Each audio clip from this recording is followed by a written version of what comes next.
Live, Guru Nation. We are live, guys. Happy Juneteenth. Um, haven't really been on LinkedIn much. Been busy doing a podcast earlier, couple client calls, checking some emails. But I see the post on LinkedIn. LinkedIn's very important these days, guys and gals. Karina Yep. is a testament of that. Karina Ordonia is somebody that's I've been interacting with on LinkedIn uh, for a year and a half now. Um, Mhm. and you've been through quite some job movements, as the title of this live stream suggests. Okay, I mean, you were recently laid off during the Care Access. We'll just get the elephant out of the room out of the way first. So, you were one of the people impacted by the Care Access layoffs, That's but right. you were able to, through networking and the fact that you did have experience pre Care Access, I think was important for you because Care Access did hire a lot of entry level people. And I think for some of those people, I don't know, some of them are your colleagues, you might know better than me, but they're going to have a harder time finding jobs. I think the fact that you had the academic experience before Care Access and a private practice, it looked like a private practice research site prior to it, really helped you. Like when you reached out to me after that, I knew that you would be okay. Mhm. Uh, and you are. Yeah, uh, thankfully, I how am. long did it take though? So maybe walk us through that, and then we'll go backwards and talk about your career too. Okay, so walk you through the layoff The of whole Care Access the fiasco, because that's what people want to hear first, and then we'll get that spicy stuff out of the way, and then go to like the career stuff. Okay. Yeah, so I was laid off January 19th. Still remember the day Wow, you and remember the day? yeah, the time, yeah, around 11-ish. 6 months ago exactly. Is it It's already? June 19th. Oh my goodness, I hadn't noticed that. Wow. Wow, So yeah, um, gosh. wow. That Care Access thing seemed like a lot more recent than I guess the year flew by. I think from what I hear, there had been different layoffs previously Hmm. to January. I wasn't aware of that until it impacted me. And I do want to say that being a previous Care Access employee, my experience was very positive with them. I was very happy. My role, I was very happy with my team, and I hoped to be there as long as they would have me. Always felt supported, had great training. So my experience was very, very positive. And I understand that organizations go through restructurings, but I was laid off, and it was very no notice. So of course, No that's notice. So it's just day of what. somebody called you. The day of somebody called you and said, "Hey, we have Yeah, a meeting."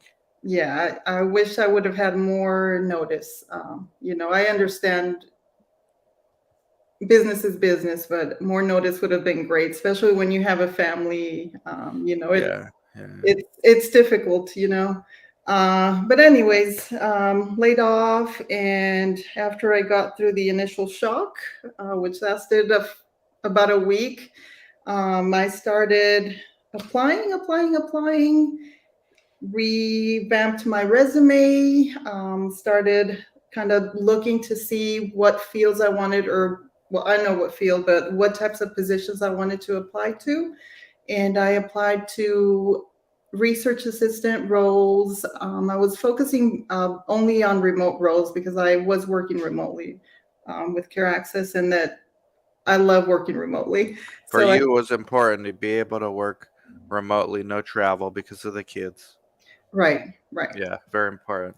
Yeah, and just everything, the commute, the time you spend commuting and getting ready in the morning. I didn't want to deal with all of that. So I was looking for strictly remote roles, and I realized that it would be in research in general. It's very competitive, right? And for example, I have been in the industry 4 years, and I realized that if an applicant has 8 years of experience, they have an upper hand, right? And then if I factor in the fully remote Yeah, think, then it's more competitive. So I was feeling a little uneasy, to be honest with you, feeling nervous. But you just have to keep going and applying and revamping your resume Who helped you with the resume, or did you just do it on your own? on my own.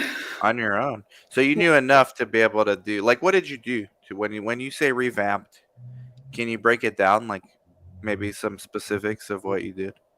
Yeah, so I had my resume previously that I had used to apply to that position, and I paid for those online resume Yep. uh, services. Was I it Novo resume?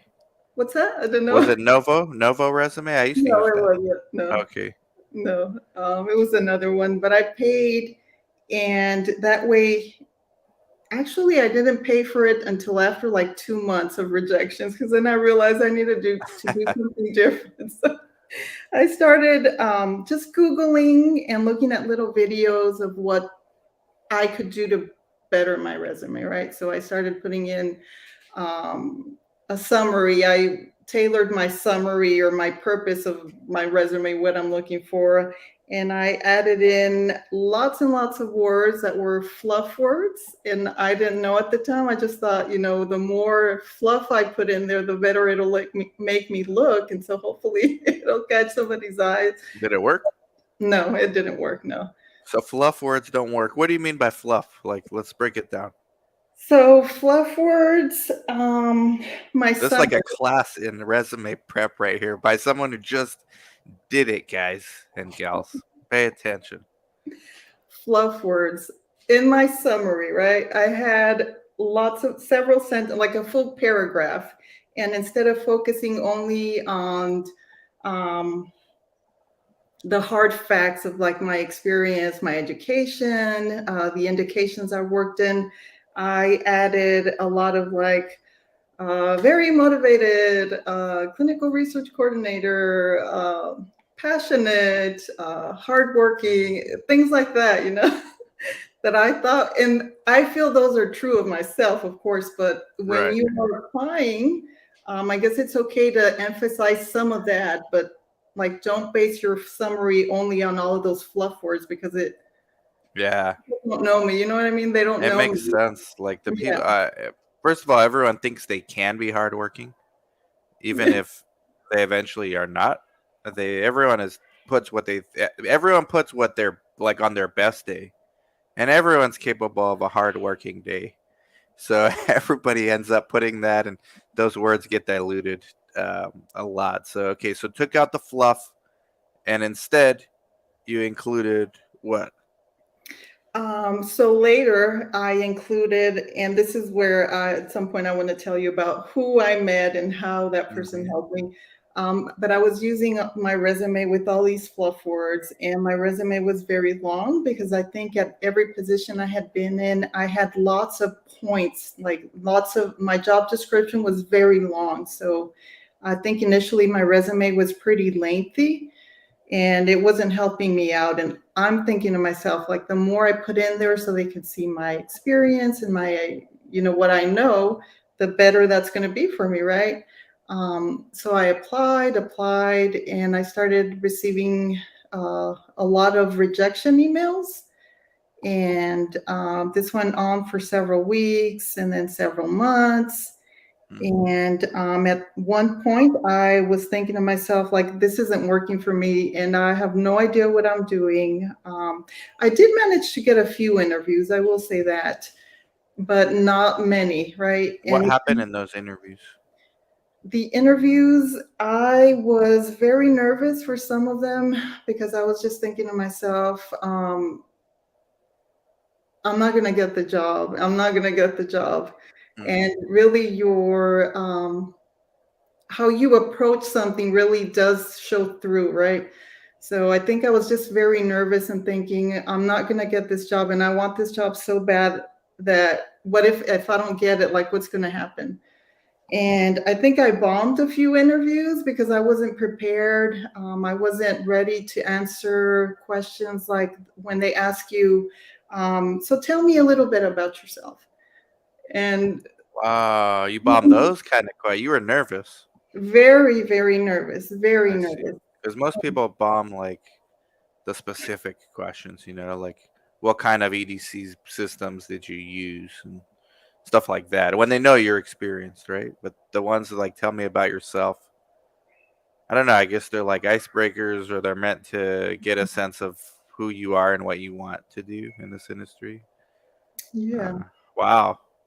yeah. Just, and I don't know why this time around, being on the job market, it felt more challenge, like more of a challenge to me than previously when I've interviewed. I don't know why. Maybe because it was a layoff and it was It's unexpected. layoff season, like the hiring frenzy is kind of over. Um, Everyone's looking for experience now, but that's why I was saying you were okay because you did have that experience. See, at the experience level, like 2 years or more, Mhm. there's still a tremendous demand, right? The problem with like people that are getting laid off, like let's say, and I'm not really seeing like CRAs getting laid off, but people definitely from companies similar to CareAxis, like these DCT type of companies, Mhm. um, they only had like 9 months of experience. So the job market for that has sizzled, or used to be sizzling. Now it's like kind of cooled off, and it's still possible to get a job, but they're gonna have to go like to sites or CROs and do like in-house CRA if you can, study startup. Mhm. In a way, it's like an unusual job market. I think this is more like a normal job market actually, because I've been through the ups and downs of the industry. But just a year ago, it was like sizzling hot. Like anyone applying is, if you interview well, like decent, they would hire you. Like that's basically what CareAxis's MO. I see. So you think like if you had to do it again, how would you have done it? Like just be less nervous? How would you have made yourself less nervous? Or like what would you have done differently? So definitely, I would reach out to a professional for some coaching, resume assistance, and interview coaching for sure. Because again, I wasn't really prepared for the interviews and the questions that I would be asked. You only have a certain number of time, like a certain number of minutes, like 30 minutes maybe, to present yourself to this person who's seeing I don't know how many candidates, and you want to make sure that what you're saying is like um, that you're really expressing your experience and your education and what you want out of this role, right? And letting them know that you are really interested in growing with the company and things like that. But in my case, I guess I let in the beginning, just my nervousness get in the way and not being able to fully express the things Were that were important. So were these interviews that you did get, were these like with CROs, or who were they with? no, I didn't get any with CROs. No interviews with CROs. Okay. There were some like smaller research firms, and I did interview with some like recruitment vendors that were like doing recruitment, things like that. Okay. But And then you mentioned that I tried to put you in touch with James Fowl.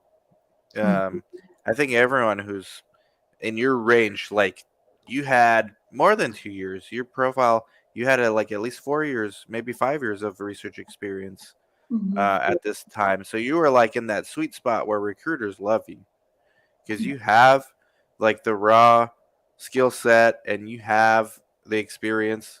It's just a matter of a recruiter working with you and Mhm. uh, someone like James Fowl. What were your experience with James Fowl and the Huxley Morton people? Yeah, so I actually reached out to you because I was thinking to myself, I need to do something differently. My method, my strategy isn't being effective. I was about, I guess I was in like 2.5 or 3 months in prior to the layoff, and I reached out to you.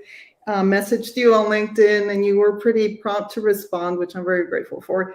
And you answered a few questions, and then you suggested that I reach out to James. And I reached out to him. I was following him, but was not connected to him. But I sent him a message asking him, if he did resume assist, just asked him if he would help me out and what services he provided. He was really responsive. Immediately, I think immediately he responded, and he sent me a link to talk to him. I was thinking it was a call, but it ended up being like a Hmm. video chat. And I don't even know what time it was where he is at. It's 8 hour. I think from the East Coast, London is like 6 hours or 7 hours different. So Okay. just add Um, 6 to North Carolina.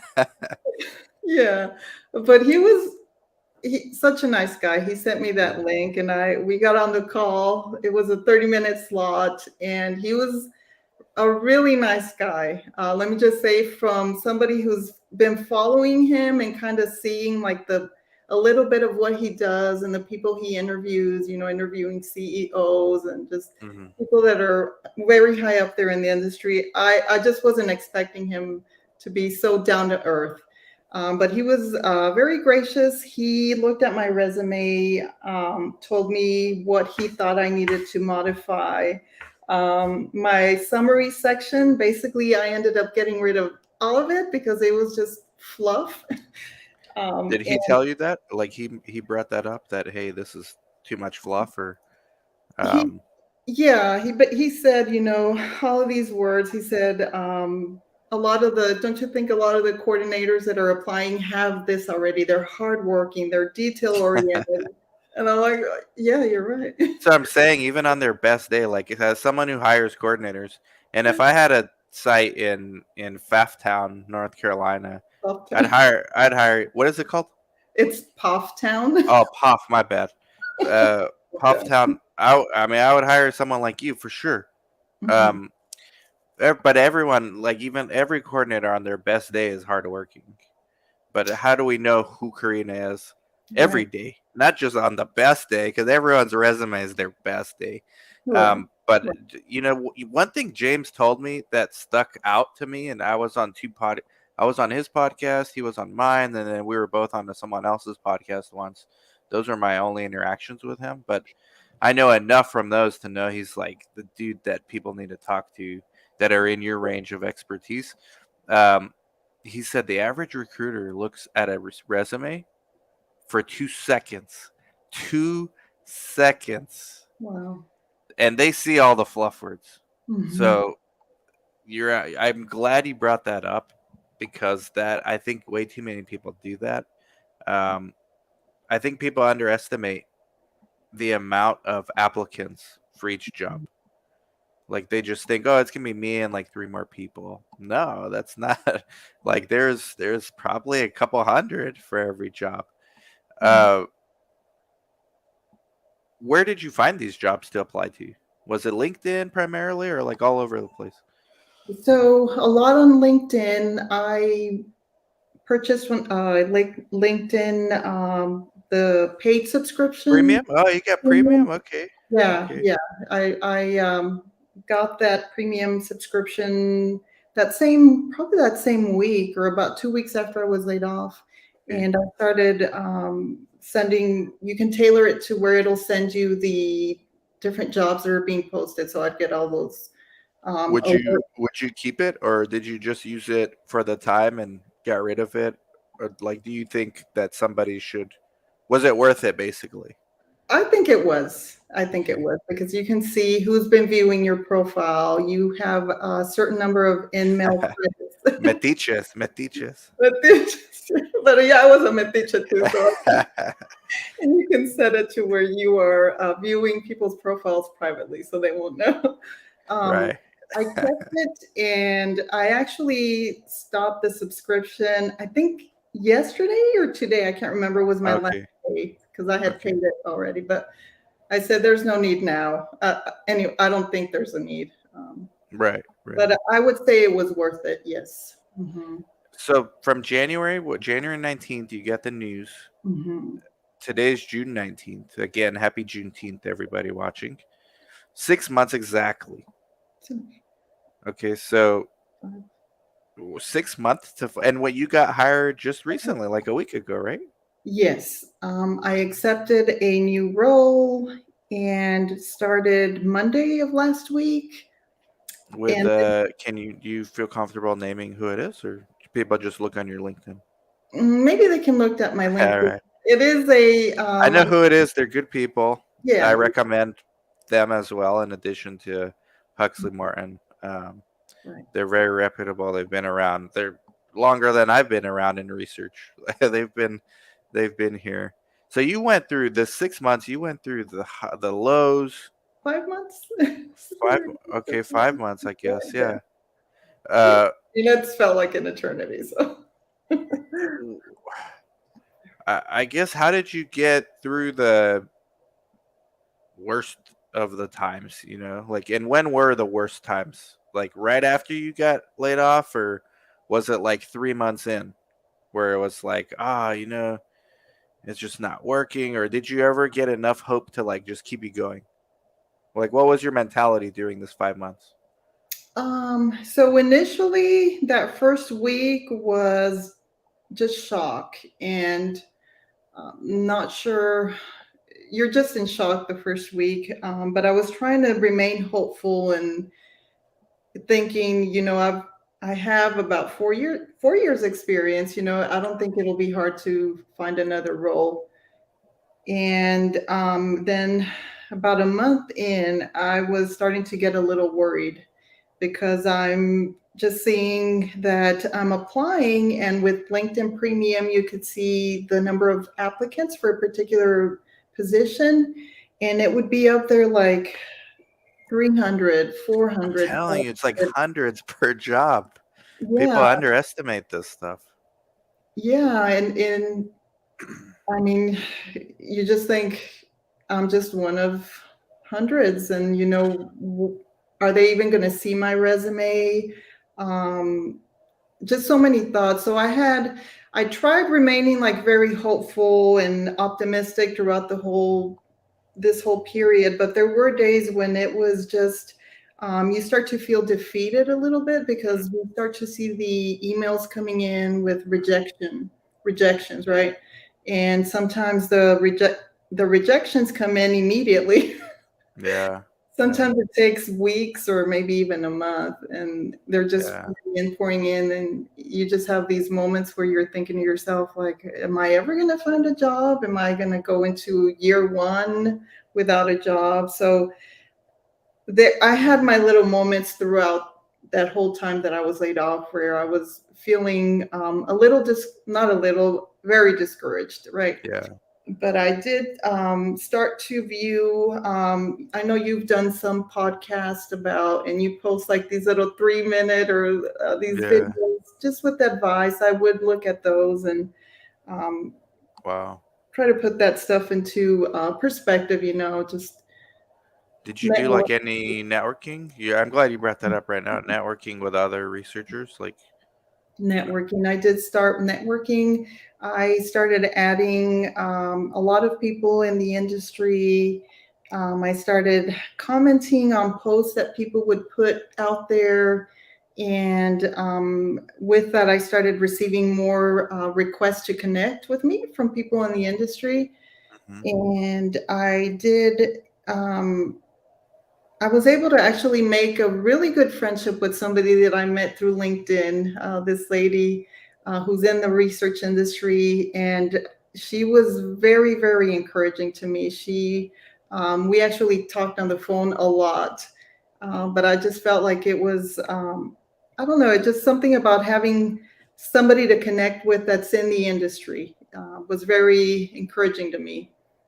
yeah. So LinkedIn, and I know you from being very active on the comments and on the live streams, and do you ever join the Latinos in Clinical Research meetups? I don't know I if I asked you that. been on one, and I did connect with several people from Latinos. Okay, Yeah, okay. yeah. I Did think you ever? Did you ever consider like working at a site since you had the research coordinator experience, like locally? Even though it's not remote, but you Mhm. don't have to travel at least. Consider working at a site. Yeah, like just working, like finding a a regular research clinic nearby, and just like, was that your plan B? And if you Mm, couldn't get a job like remotely, fully it, remote, yeah, I held off as long as I could to apply. I applied to one on-site position, and it was a regulatory assistant role. But that was the only on-site role that I applied to because I was focused only on remote roles. and they passed up on you, big They, mistake. they had Big mistake, guys. Big so mistake. they had two positions open. I know, and when you start to see those rejections pour in, you're like, "What is wrong?" Like, Did you at least get interviewed by them? no, Wow, someone's asleep at the wheel. You guys don't know Karina. but yeah, Karina's active on these LinkedIn's. Okay, well they missed out. They yeah. missed out, but it worked out in the end. It worked out best for you, and you're getting a lot of people here saying congrats. Mark says, "Good to see you, Karina. Glad you landed a job." You know Mark? Hey, Steve. Yes, yes, yes. Yes, Oh, I work Steve. with My him. bad. He puts it right there. Steve. Yeah. Steve. And then Amanda says, "They had more layoffs, care access since January. I'm glad you found the job." Uh, and then this live came just in time for me from Thaisa. Thank you.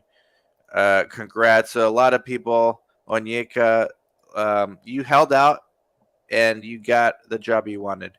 Can you tell us a little bit about what you do now? And maybe before that, what was the process like to get this job? Like, how did they vet you?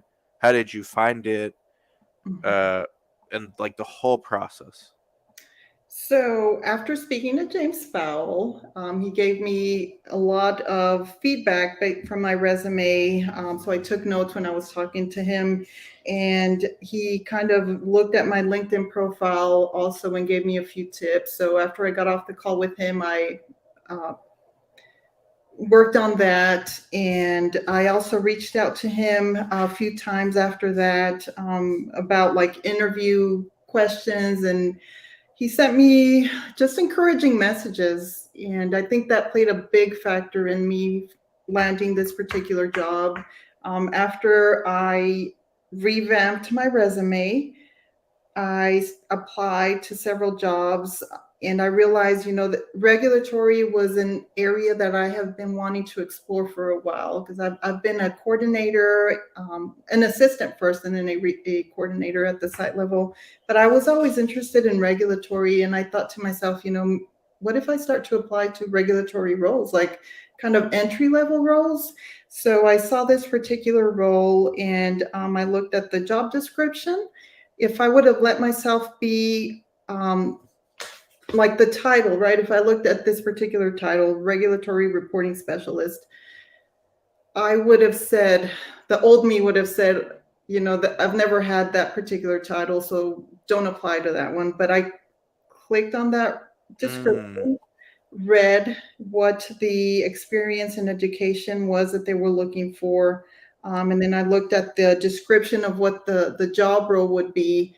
And even though I hadn't done all of the things that they were listing, some of the things that I'm familiar with because I've been in research, and then the education and experience I had about maybe 85, 90% of the qualifications. So I said, I'm going to apply. I And see. they responded.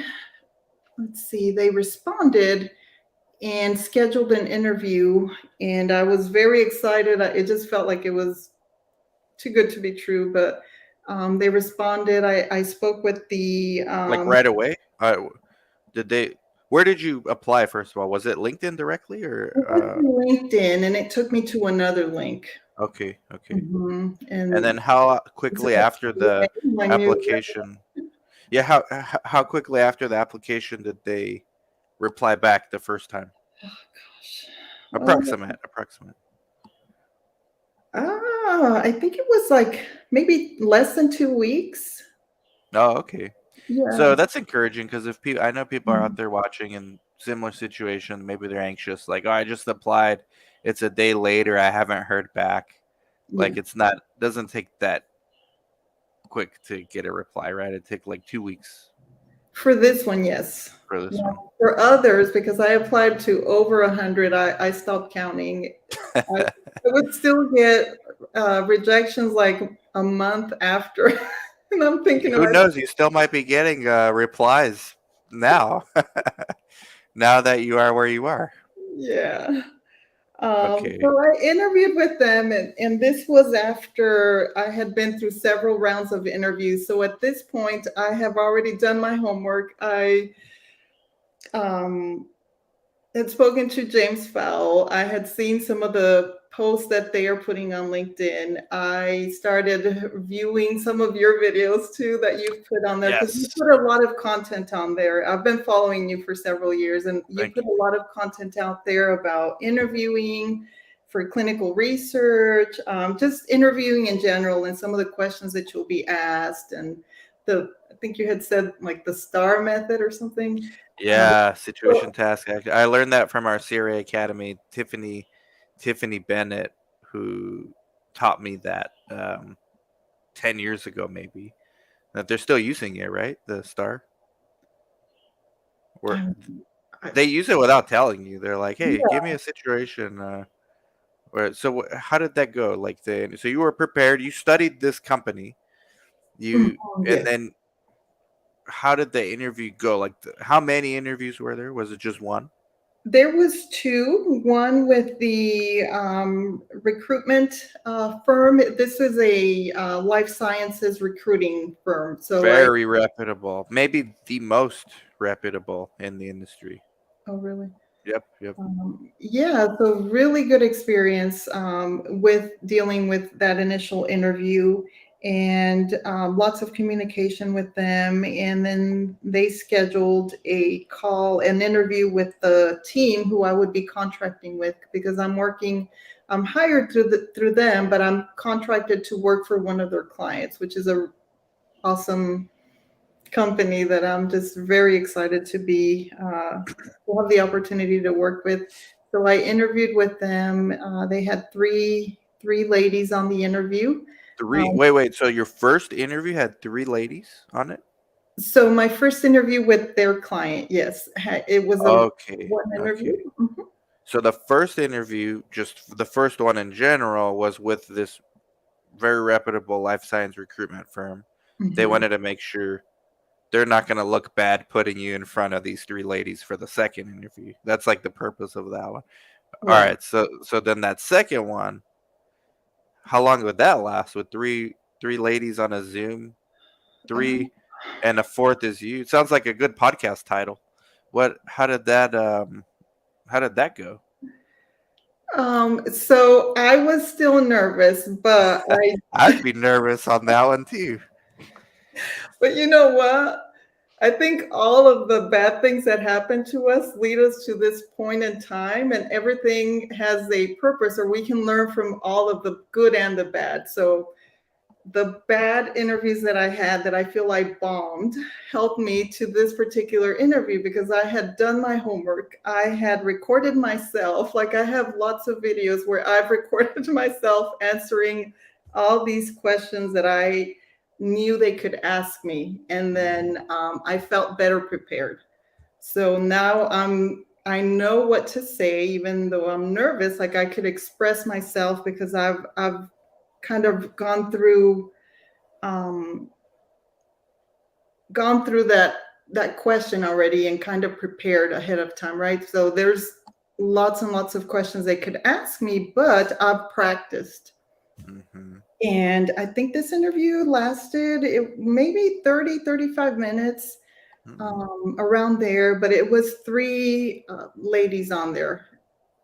I was interviewed by mainly one of them, but then there was questions from the other two. I think they were, probably higher ups wanting to just kind of give a second eye and see if I was the right candidate, because I might want a job like a role really bad, I might feel like it's a match for me, but then they have to make sure that I'm a match for them, right? And maybe That's the right. other roles that I was interviewed for, I wasn't what they were looking for. So Which Right. is fine, you know, and it all worked out.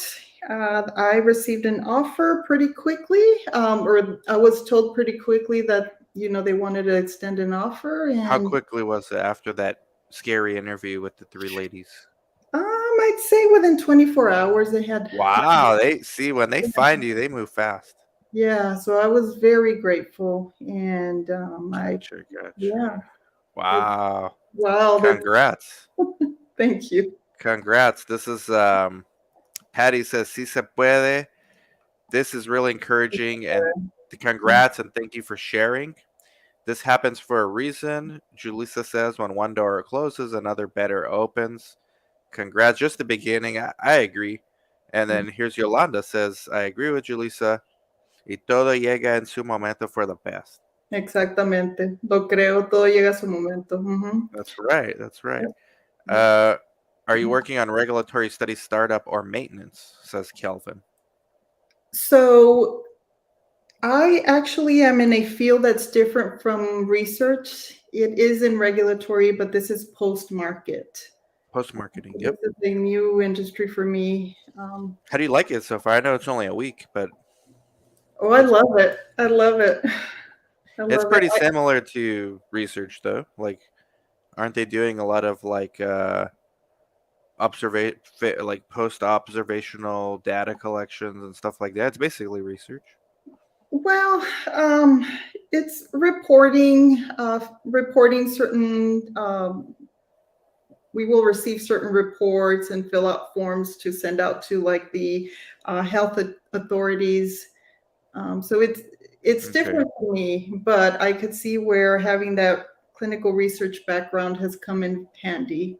Oh yeah, and the Sure, for fact sure. that you are getting that sponsor side experience, I mean, that's who you're working for technically, is a sponsor, right? Like that's gonna be invaluable further because your Yeah. career is just getting started, like Yolanda said or like Julissa said. Um, Justin's asking, is it contract to full time? So it is a contract role. It is a contract role. So we have a set time frame designated, and I'm aware of that time frame. And I accepted it because I'm very interested in the experience that I will get out of this particular role. And there's no guarantee that there will be an extension. I'm hoping there will be, but if there isn't, I'm okay with that. The There will be because I know. Well, I would bet that there would be based on the sponsor, their big sponsor, and even if there's not, you're getting now because I'm looking at your LinkedIn. Everybody, by the way, go connect with Karina on her LinkedIn. Um, you have coordinator experience at a private site. You have coordinator experience at a big site. You have coordinator experience at an academic medical center.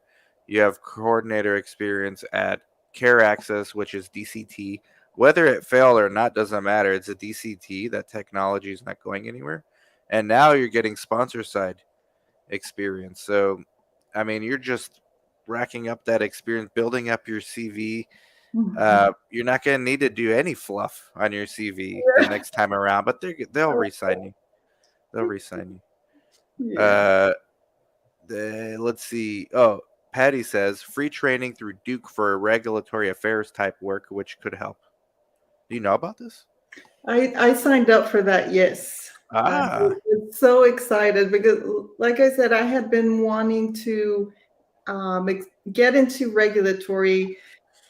My experience as a coordinator, the places I was at, they always had their own regulatory associate. So, but I was always interested in that. And there was one particular place that I worked at where the coordinator did the regulatory maintenance, like for whatever study I was assigned to, I had to do regulatory maintenance on that particular study. And I really enjoyed it when I did that. So, um, with my layoff, I had a lot of time to think about what I really wanted to do in my next role. I applied mhm. to lots of like assistant jobs, coordinator jobs, but then I said to myself, I really want to start applying for entry level roles in regulatory.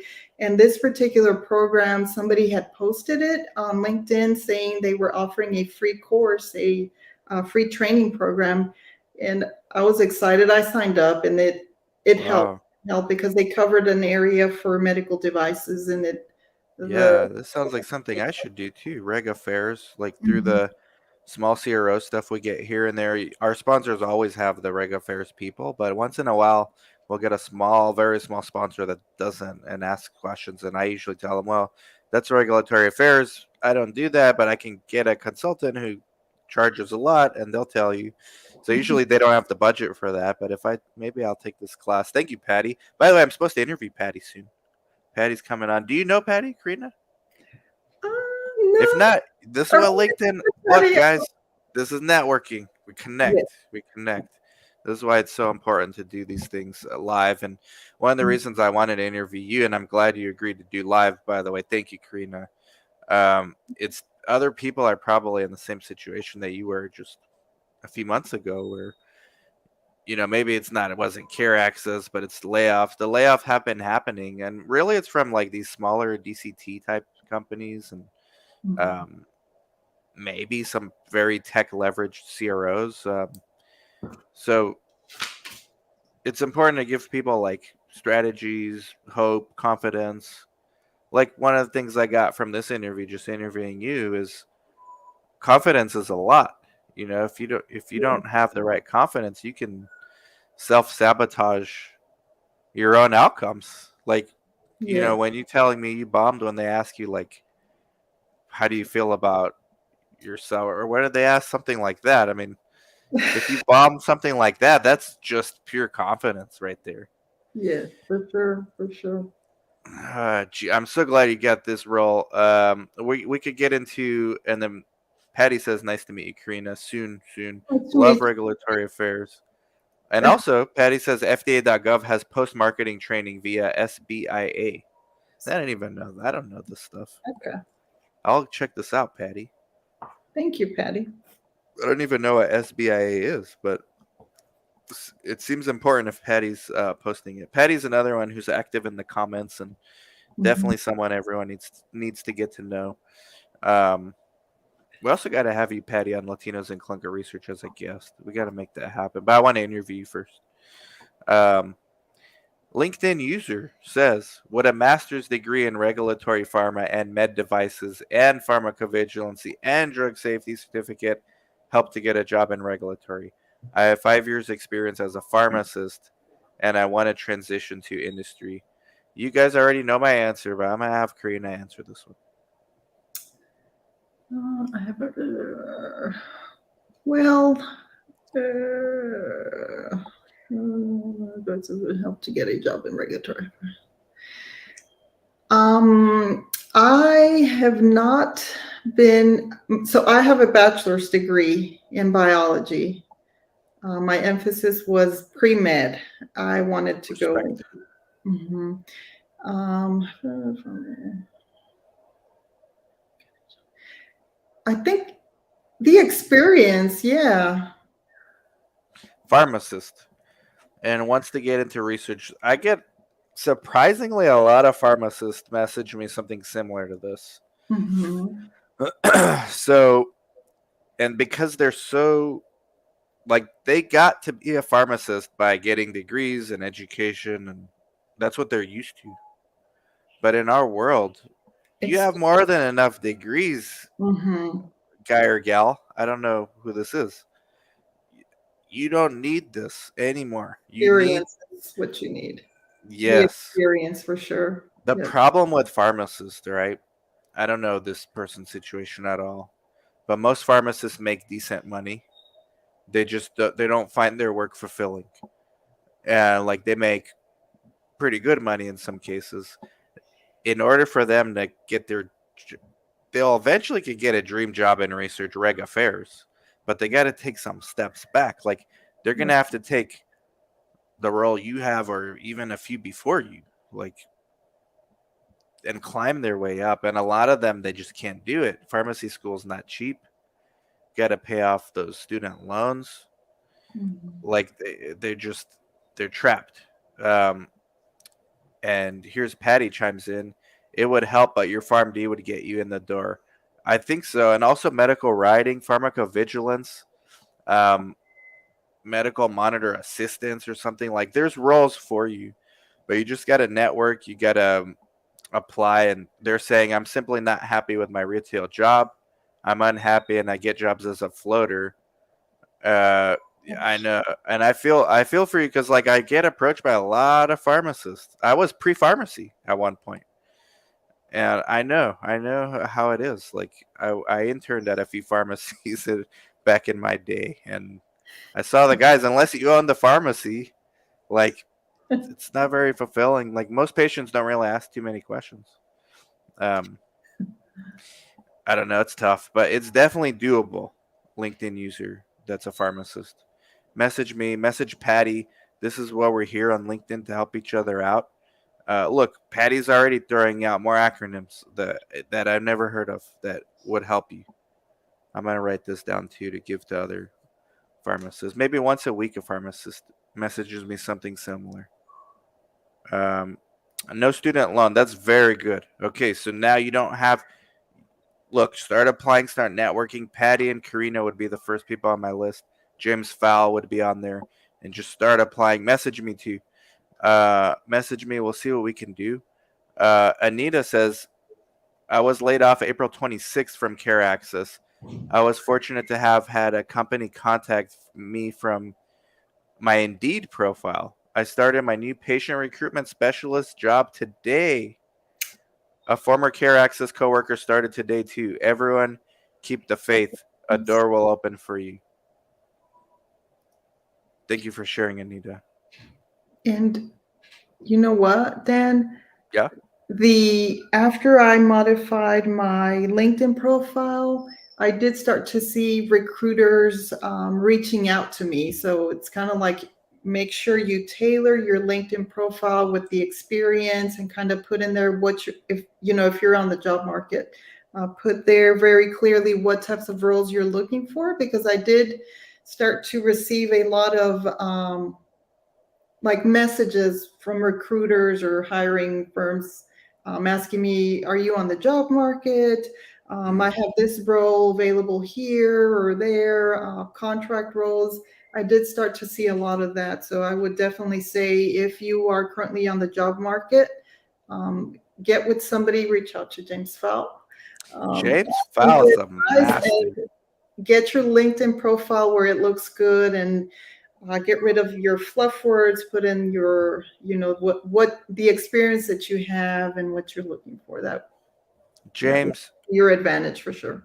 James Fowle, we gotta go live again. This time I would love to interview you and your wife together and we Mhm. could just field questions. Karina, I was gonna say about recruiters. Recruiters are so important to this industry once you find the good one. Like Mhm. James and his wife. I know like a few others. There's like another recruiter that works specifically for a biotech. And she moved from a similar company to a biotech. Like these cream of the crop ones are worth networking with. So yes, you're hired, and anyone watching, not just you, Karina, anyone watching, you're hired. You still network with these people, right? Yes. The more experience you gain, the more valuable you become to these recruiters. So now you're gonna know, and God forbid, like I think you're fine for the time being, but something happens where you, let's say you got lucky and it was another care, you got unlucky, was another care access. Well, you got more experience. You're that much more desirable to these recruiters, and you can let them know, hey, I'm not liking this role. Can you find something for me? This recruiter, I think it was even James that told me, their ideal candidate, Karina, and anyone watching, a job recruiter's ideal candidate is someone still working for someone else. He did tell me that, yes. He did. I knew it was him. I learned He something or did. two from these guys. No, because I had my green banner on The LinkedIn after I hung up on that video call with him. I took that green banner off. those green banners are Yes, I'm glad. I maybe that's a good like if you get nothing else from this video. Those green banners, no bueno, okay? Like the recruiter's favorite candidate, someone that doesn't need a job. So think about your next job in your current job. All right, that's probably the best advice I can give. Okay, who else? Let's see. And there's so much information out there. It's you might hear something one from one source and then something totally different from another source. So I would definitely say reach out to those like you're talking, like James for sure, that knows exactly what's going on out there on the job market and how to make yourself more marketable to recruiters or hiring managers. Yeah, you might. My mouse is charging, guys. So, Karina, I could see a few more comments, but you might have to scroll to see more. But Kevin says definitely, but better for regulatory CMC. I think project management or lateral transfer from CCRC is a good way for tier one or tier two. Rita says, with the few people I've spoken to in regulatory affairs, I get the impression that it's pretty hard to break into this field if you don't have prior regulatory experience. Do you agree? I agree. And I also think that's why Karina's in a great situation right now. The fact that you're in this role Mhm. just opened up a whole new lane for you. See, your thing, yours is your candidacy is great. It's I would say excellent. Okay, Mhm. you're bilingual, huge. You have research site experience at both privately owned sites and academic medical centers. You have that care access experience, which everyone might be thinking, oh, that was your bad thing. No, that's Yes. a DCT, like that's tech filled. What kind of tech did you guys work with at the Care Access? You probably feel all kinds of stuff you like played around with. Yeah, it's amazing. That was the first time I had worked remotely in research, so I didn't know what to expect, but just everything everything works so smoothly with all the technology that they use, and I was just blown away. Yeah. So you have that. You have tech, which is, by the way, just getting started. Site centric tech. That stuff's not going away. Yeah, Care Access may have failed, but that technology's just beginning. And now you have sponsor side. So now you have like all this info and experience from the site side, including tech, and now you have regulatory. You're starting your journey on the regulatory on the sponsor side. So your situation is excellent. Uh, Thank you. any other questions that are interesting there? Um, Can you actually put them on the screen? I can't believe my mouse died. you can't see them? Uh, oh, with my keyboard I can. This is a first, guys. Bear with me. Okay, should also.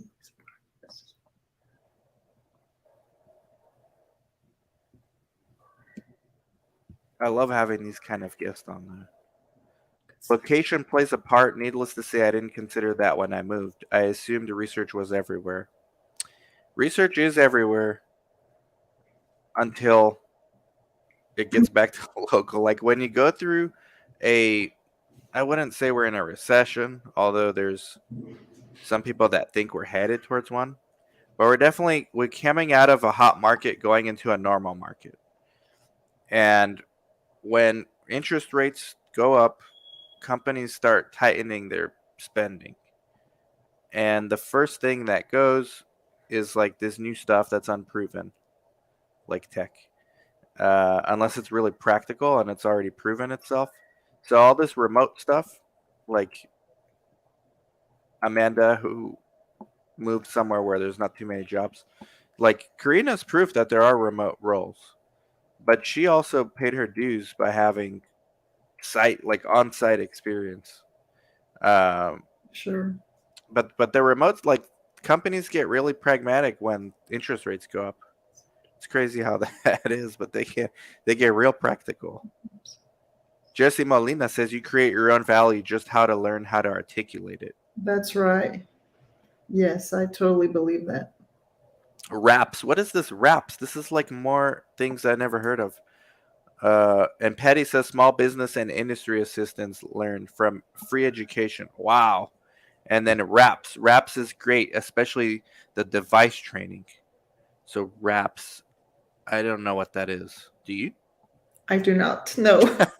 Well, there we go. We're both learning something here. It's funny because in research, the more I learn, the more I realize how much I don't know. Me too. I've In been doing this research, 18 years. Four things came up. it's Three from one person, one from another. Um, Reg Affairs Professional Society, says Patty. There you go. Maybe that's something we can both join together. Mashkan says, it's been 2 months that I have been out of a job.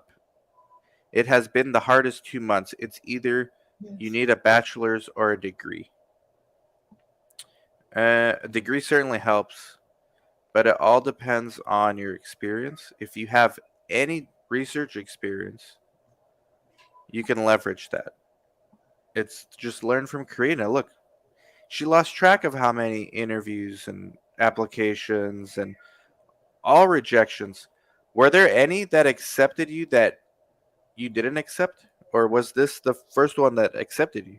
As far as job offers, um, see, no job offers. There was one that I interviewed for one role, and it didn't pay very well. And the job description, as I was interviewing, she was telling me the job description. She was trying to get a feel for if I would really want to take that role or not. So she went straight. She was very open with the salary, and she asked me what's your range, and I told her, and she said, "Well, I don't think this role pays this much," and it was down there, like no bueno. So So there were some roles that you did not you just could not do financially. probably just that one, yeah. But other Okay. than that, yes, nothing that I like turned down. Okay. I had interviews, nothing really led to a job offer. Okay. So I'm convinced this one was meant to be. But It was meant to be. mhm, Uh regula- Regulatory Affairs Professional Society is RAPS. There you go. Let's join oh, together, Karina. I don't yes, know what I'll get out of it, but I let's would do it. Let's definitely do it join. together. And that's another lesson. Like, always stay current. Like, look for these free things. Like this Duke thing, Mhm, I'm probably gonna really do that. And then this RAPS thing, I'll let you join that, Karina. Tell me if it's I will. worthwhile. Okay. I then, will. then we'll do that. And Patty said 32 years in the industry for her. Wow, congrats, Patty. You got to come on the show. What were you and gonna say, Karina? oh, I'm sorry. I think we have to be proactive. I started in this industry later in life. I did research, so it was not even on my radar.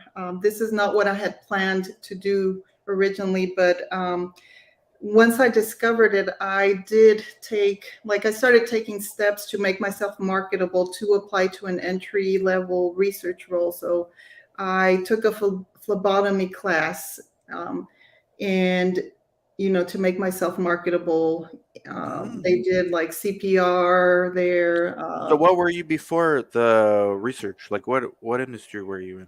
I had I had several jobs previously that were more like clerical administrative type roles. Okay, because Hmm. you were pre med. You're like me. You're pre med, got a bachelor's in some biology thing, and Yes, I the had pre planned. med thing never worked. Well, I Didn't had work out for planned. me. What's that? The pre med thing never worked out for me. I ended up graduating, but I had no chance of medical school. That's why I got into research. Okay.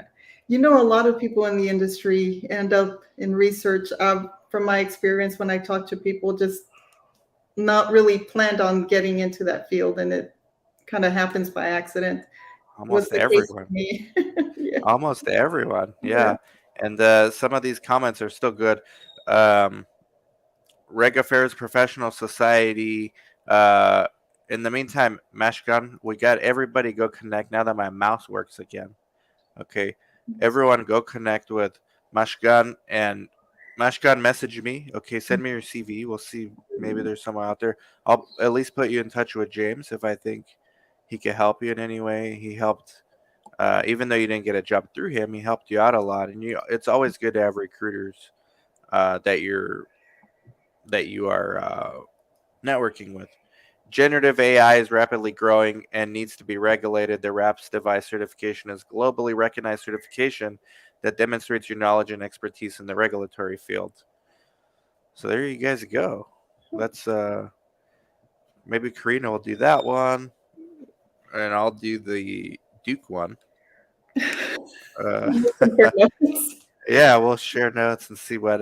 So congrats, Karina. Thank you so much for Thank you. coming on. I think we will definitely got to have you on again. Is there anything else? Hey guys, they put any more comments down there if you want. We got like a few more minutes, but anything else that we didn't say that you wanted to say? I guess we're As far as for those that are, because I do have a lot of my former colleagues added as connections, and I see their banner on there, and I just would say to them, don't feel like, I know you will have discouraging days, and it's awful, but don't lose hope and stay optimistic and continue to network and really hone in on those jobs that you feel that you would be a good fit for. I think in the beginning, I was just so focused on getting my next job immediately that I applied to positions that maybe I didn't meet all of the criteria or maybe met 50, 60% of the criteria, but really hone in on the ones that you feel you meet 80, 85% of the criteria, and keep networking. For sure, keep networking and reaching out to people in the industry. I yeah. told you I met several people who I actually had phone calls with and texts, and they would send me job leads. And it's just really encouraging when you feel there's like a community. It's virtual, but there's this community that is sending you leads. I had a lot of that, a lot. People I don't even know telling me, Wow. I will tell my hiring manager that you're looking, or I will keep an eye out if there's a CRC opening. There's just so many people that reached out, and I wasn't expecting that because previously I was not a LinkedIn community user. I wasn't Person. involved, but now I am, and I will continue to be. So I would just say continue reaching out and networking. Well, Karina's LinkedIn's underneath, so you can have people hitting you up now, and That's good. we'll do part two, part three. Everybody, go connect if you're listening. Her LinkedIn's in the show notes. If you're watching on YouTube, on LinkedIn, I'll tag her. If you're watching on YouTube, I'm gonna put her link right now. Go connect. Thank you so much, Karina. Congratulations. We're gonna have to do part two and part three, and your career is just getting started. Sure. Thank you. Thank you, Like, Dan. subscribe, comment, share, everybody. Bye bye.